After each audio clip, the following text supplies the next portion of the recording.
Hello and welcome back. So today we're going to be learning about Docker Compose. So with Docker Compose, we can run multiple containers at the same time.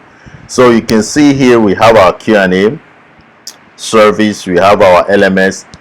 In Docker, each of these services, they are going to be run in their specific containers. But we don't want to be doing Docker run this service, Docker run this service separately. We want to be able to run them together, and the ones that have something to do with MongoDB or any database like MySQL, they should be able to connect automatically and work fine. So that is what we're going to be trying to do.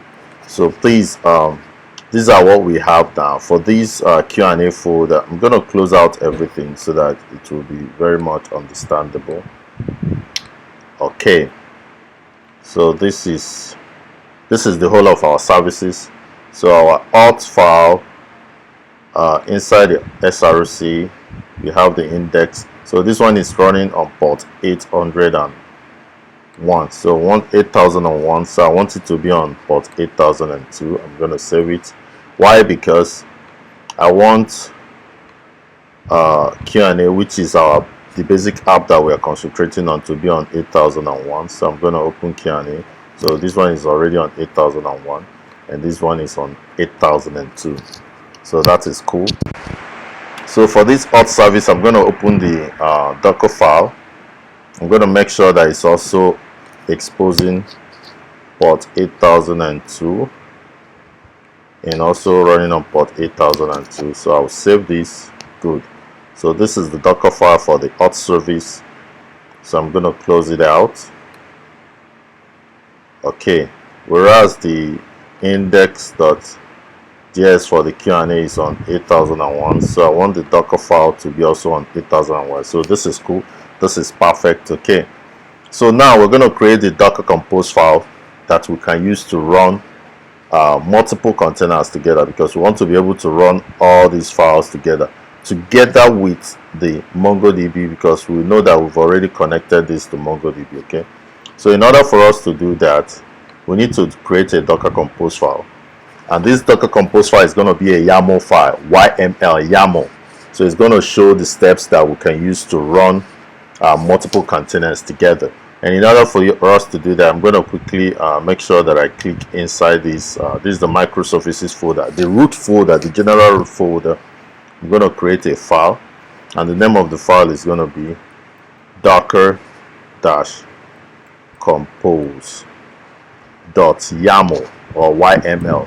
So this is a YAML file. You can see the way it is written. So this is our Docker Compose file. So I'm going to explain to you how you can write this Docker Compose file. So for the Docker Compose, you don't need to install any other thing. The Docker desktop that we installed initially for Docker as well has Docker Compose commands already in them, so you don't have any issues with that. So I'm going to start writing. So the first thing I'm going to write will be the version of the Docker Compose we are using. So I'm going to say version, then I'm going to put colon, and I'm going to say 3. So we're using version 3. So there is 3.7. there are other versions, but please, let's use version 3 for this. Okay, so that is what we just said now, version 3. We are using version 3 for this. Then the next thing we are going to be writing will be the services. Okay, wow, you can see almost everything. I'm using GitHub Copilot, so it has written for PHP and other things. I'm not using that, so I'm going to still write out my own line by line. Okay, so I'm going to say services. So services simply stands for the containers that you're going to be using. So if you're using MongoDB, it's good you write the first service that you're using, which is the MongoDB first, so that it will run first because it follows the steps. Okay, so I'm going to say services. Then on the services, I'm going to tab once. So once I tab once, instead of writing the web, I'm going to first of all write MongoDB. So what am I going to call my MongoDB service? Let me call it let me not call it my Mongo. Let me call it Mongo Q&A, because this is going to be the Q&A for the MongoDB database for the Q&A. Okay, so I'm gonna I think some of the things written here are cool. Okay, so I'm going to just use them. So under the Mongo Q&A, which is the service name, so I'm going to be building from an image that is, I'm going to be pulling from an image from the Docker registry, which is called Mongo. So this image already has MongoDB inside it. So that is the image I'm going to be pulling from. Container name is also Mongo Q&A, which is what I've already written here. So I don't need this. I'm going to take this out. Restart always. I don't need this. I'm going to take this out. But port is very, very important. Even if I don't set the port, this is normally the normal port for MongoDB. So I can choose to set this port or not. So I'm going to take this out. But that is the port that it will be using. Then the volume, I can create a volume or not. So let me just keep this simple so that you just understand what we are doing. I don't want it to be too jam-packed. Okay, so that's the first service that I just that we've just highlighted. So the first service there is the Mongo Q&A. That's the MongoDB database for the Q&A. So the second service I'm going to be talking about will be the Q&A, which is this very service, the Q&A. That's the name of the service. So you can see under services I have Mongo Q&A and Q&A. So under Q&A I should be able to build this one from an image. So I'm not using a image from the Docker registry. So for this one I'm going to simply say build, because I already have the code where I want, or the Docker file that I want to build from. So I can simply say build. Okay, so once I say build, the next thing is for me to specify where I'm building from. So I'm building from /Q&A, so which is this folder. So I'm saying go inside this folder, you're going to see a Docker file to build from. So you can see that the Mongo Q&A, I didn't say go into and build them because there's no Docker file specifying the MongoDB. So I'm simply building from the MongoDB that is in the cloud. There's an image there, I'm simply using it to build. But because this one is a code that I've written and I have a Docker file that I can containerize it, I'm saying go into this very folder. You're going to see a Docker file that you can use to build an image for this. Okay, so that is what I'm going to do. So the next one will be to specify the ports. So the ports that I just changed now is going to be 8001 for this one. So I'm doing port forwarding also to 8001 because I want to be opening 8001 to see this very port. Okay, so that is how that is done. So the next service that I also want to take care of will be the auth service.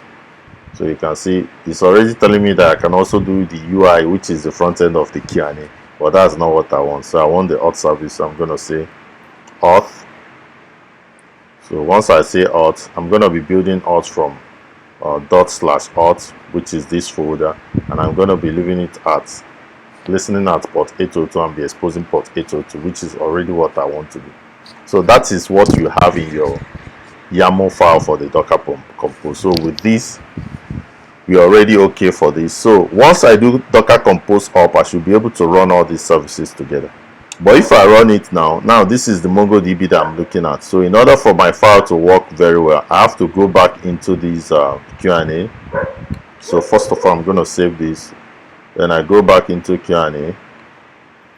And this, I'm looking at the local connection of MongoDB, but now I have my proper MongoDB connection. So now it's better I look at my MongoDB. So this is the MongoDB that I'm going to be using. It is called Mongo Q&A. That's the name.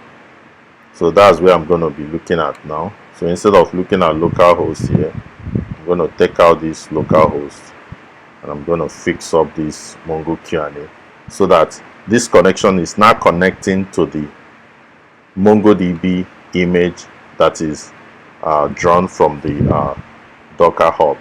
So you can see that is with this image, that's what I'm going to be building with. So in this case now, whether I have MongoDB installed locally or not, this application is still going to run. So I will save this now.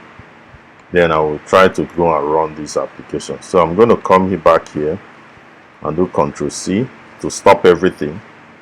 So you see that once I do Ctrl+C, it stops the containers. So or it stops the code I'm running. But now, if I'm able to do Docker Compose up, I should be able to have all these running at the same time. So I have this container for MongoDB running, the container for the Q&A running, the container for the auth service running. So by the time I now go and develop the front end, the LMS, all of them, I'm going to write similar code for all of them. So once I do Docker Compose up, all the containers are going to be running at the same time, so they can also interact at the same time.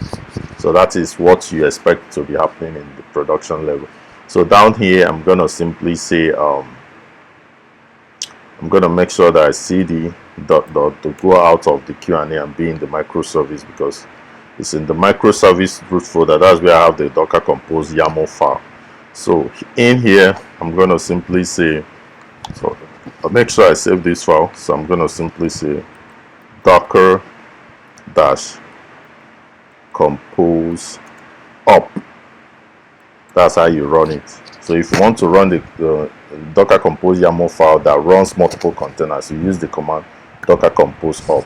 You can also add up the build flag to make sure that it builds all the images, and you can be seeing the images while everything is running at the same time.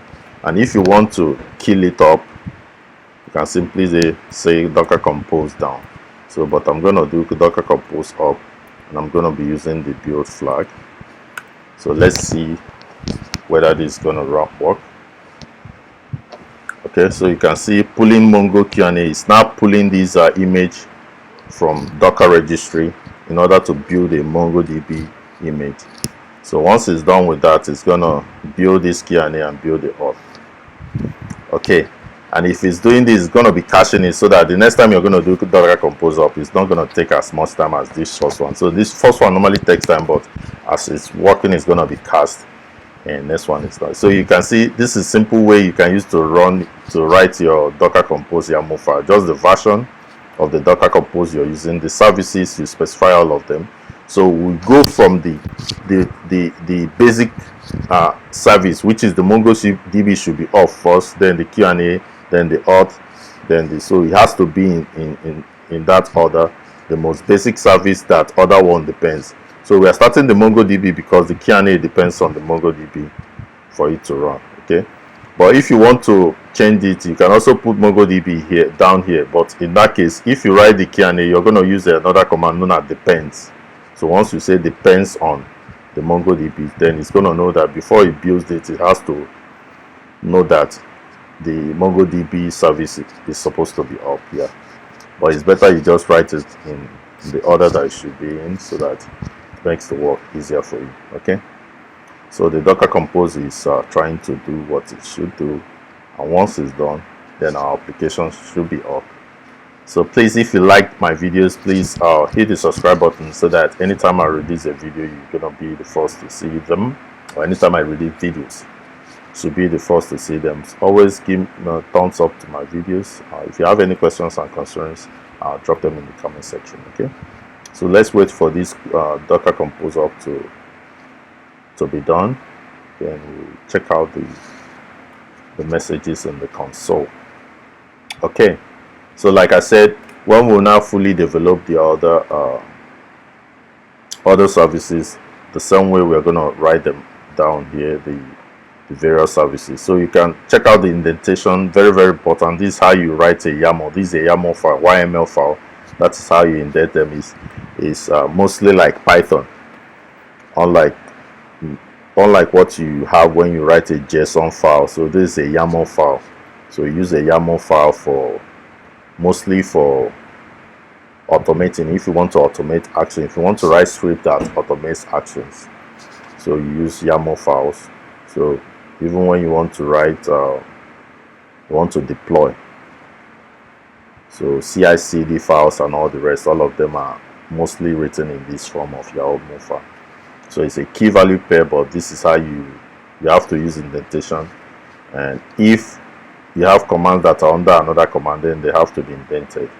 Then use the colon and give the value for the keys. Okay. Okay, so I believe this is going. If it's not going to finish faster, then I'm going to stop it and come back to it again. Okay, So in the next class, we are going to be converting all our codes from JavaScript to TypeScript, because henceforth we are going to be using TypeScript to finish up the project, both the front and the back end. So all the services we've written so far, we are doing them in JavaScript and TypeScript, but we're going to have a service in Python for artificial intelligence and data science, as well as we're going to have also one other application in C#. So you're going to see how all these come together. You can write in different languages, but put a microservice together that can actually pull a big application. And that is actually what you see when you work in a very big firm, and production ready applications and applications that is deployed and being used.